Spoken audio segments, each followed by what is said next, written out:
تو اس پر اللہ کی لعنت، فرشتوں کی لعنت، دنیا میں تمام انسانوں کی لعنت، اور اگر اسی حالت پر وہی مازالا تلکل حالا فماواہو جہنم، اگر اسی حالت پر بندے کا انتقال ہو گیا تو اس کا اور کوئی ٹھکانہ نہیں بس کہ اس کا ٹھکانہ جہنم ہے۔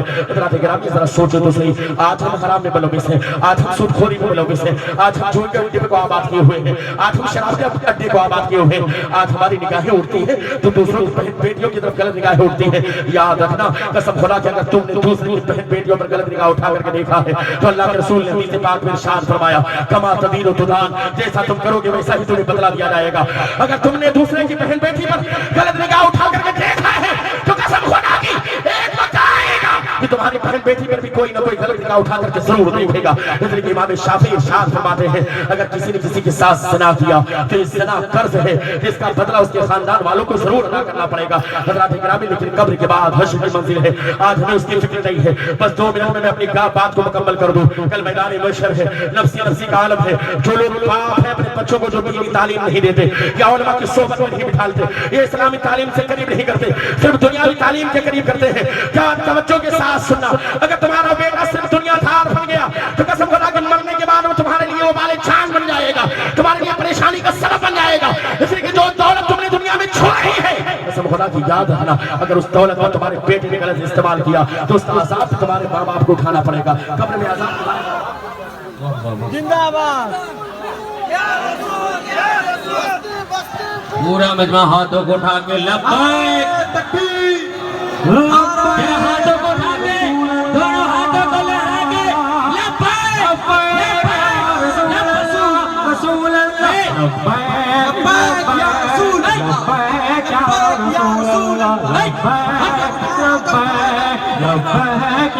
رسول اللہ، ہر دیش میں گونجے گا، ہر دیش میں گونجے گا یا رسول اللہ، ہاتھوں کو اٹھا کے لبیک، ہاتھوں کو اٹھا کے لبیک، زور سے لبیک لبیک، ہاتھوں کو اٹھا کے لبیک لبیک لبیک یا رسول اللہ، لبیک لبیک لبیک لبیک، ہاتھوں کو لہرا کے لبیک لبیک لبیک لبیک لبیک، ہاتھوں کو لہرا کے لبیک لبیک سلمان اظہری صاحب قبلہ، حضرت علامہ مفتی سلمان اظہری صاحب قبلہ، محافظ ناموس رسالت، خلیفہ حضور تاج الشریعہ، خلیفہ حضور تاج الشریعہ، حضرت علامہ مفتی سلمان اظہری صاحب قبلہ، نعرہ تکبیر۔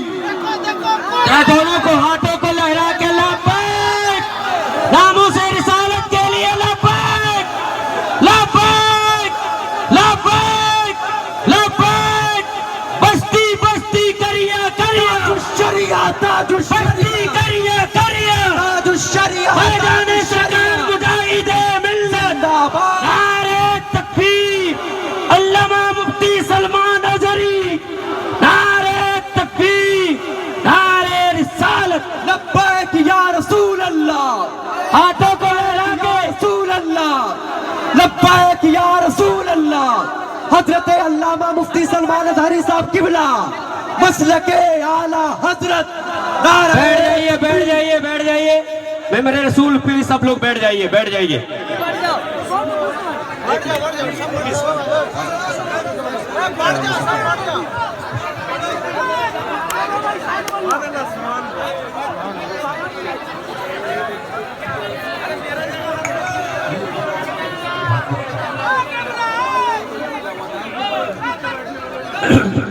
حضرات گرامی جہاں جس کو جگہ مل جائے بالکل ادب کے ساتھ بیٹھ جائے۔ آپ دیکھ رہے ہیں کہ آپ کی نگاہوں کے سامنے اہل سنت والجماعت کا وہ شیر، محافظ ناموس رسالت، پیکر اخلاق و محبت، فاضل جلیل، عالم عدیل حضرت علامہ مولانا مفتی سلمان اظہری صاحب قبلہ مدظلہ العالی نورانی کی آمد ہے۔ آپ کے چہرے کی زیارت کر رہے ہیں انشاءاللہ تعالیٰ۔ آپ جانتے ہیں کہ آج صبح سے ہی جب سے کولکاتہ ایئرپورٹ پر حضرت تشریف لائے ہیں، جب سے طبیعت ناساز ہے، آنے کی بالکل گنجائش نہیں تھی، بس یہ غوث پاک کا کرم ہے، آپ لوگوں کی محبت ہے جو یہاں پر کی۔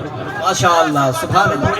بھائی ادھر والے بیٹھ جائیں، آپ لوگ بیٹھ جائیں۔ نصیحت آمیز خطاب ہوگا انشاءاللہ، اور اس کے بعد حضرت کی دعا ہوگی، اس کے بعد خاص طور سے یاد رکھیں کوئی بھی مسافہ کرنے کی کوشش نہ کریں خدا کے واسطے، چونکہ حضرت کی طبیعت ٹھیک نہیں ہے، بس یہ مہربانی ہے اور اللہ کا بے پناہ کرم ہے کہ حضرت تشریف لائیں، اس لیے حضرت کے چہرے کی زیارت کریں انشاءاللہ، پھر دوبارہ حضرت تشریف لائیں گے تو آپ لوگ اچھے انداز میں ملاقات کیجیے گا، استقبال کیجیے گا۔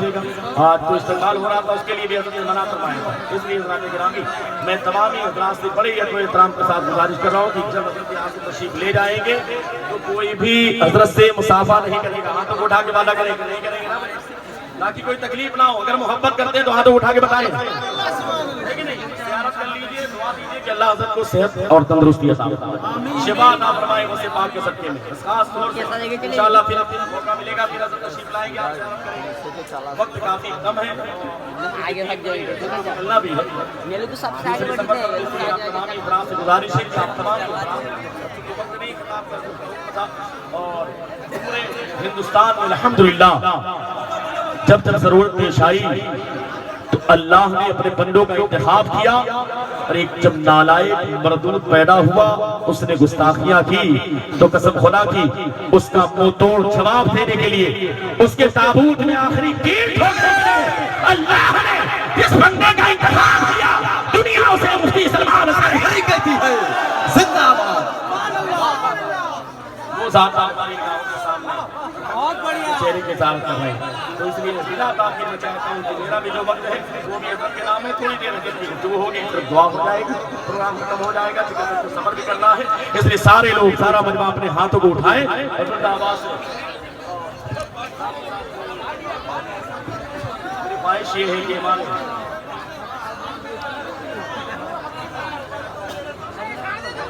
کیونکہ اہل سنت والجماعت کی شان حضرت علامہ مفتی سلمان اظہری صاحب کے بلا موجود ہے، نقیب ہندوستان جناب کیف رضا الہٰبادی صاحب کو ہمارے عمران صاحب اور ان کی پوری ٹیم کمیٹی کی طرف سے ایوارڈ پیش کیا جا رہا ہے مفتی صاحب کے بلا کے ہاتھوں سے، انشاءاللہ تعالیٰ وہ ایوارڈ جو ہے مفتی صاحب کے بلا کے ہاتھوں سے پیش کیا جائے گا جناب کیف رضا الہٰبادی، اور دعا کریں کہ اللہ ان کی عمر میں بھی برکت عطا فرمائے، جتنے بھی علماء اکرام شورا اکرام موجود ہیں علاقائی، اللہ سب کے علم میں عمل میں عمر میں صحت میں فضل میں کمال میں برکت عطا فرمائے، اور سب کو محافظ ناموس رسالت کے صدقے میں اس عظیم مرد کلندر کے صدقے میں ہم سب کو بھی سرکار کے ناموس پر پہرا دینے والا ہے، زور سے بولیں آمین۔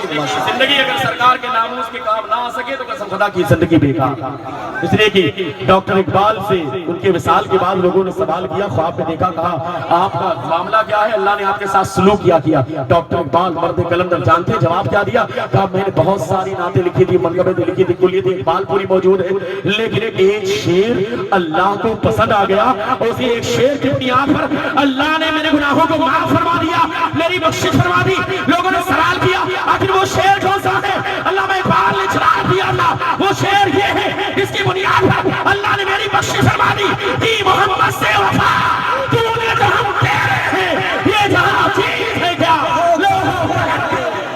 واہ واہ واہ واہ، زندہ باد زندہ باد، بہت اچھا یا رسول اللہ،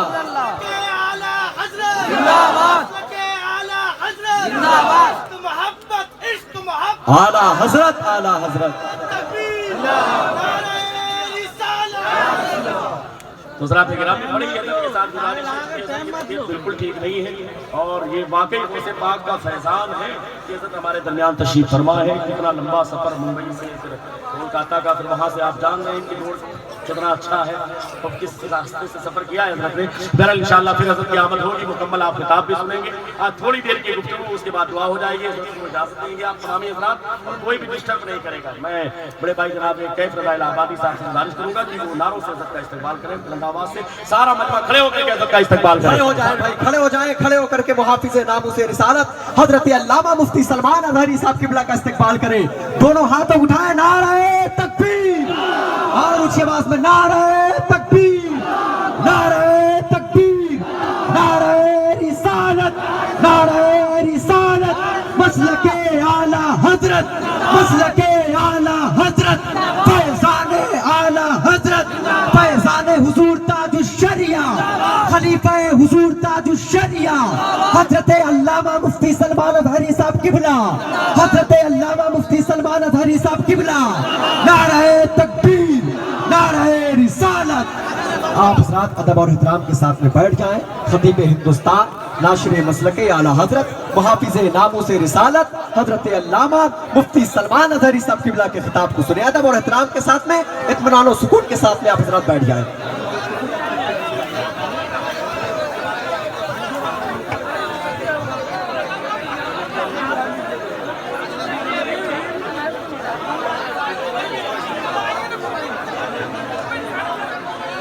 منبر نور پر جلوہ دار علماء ذوی الاحترام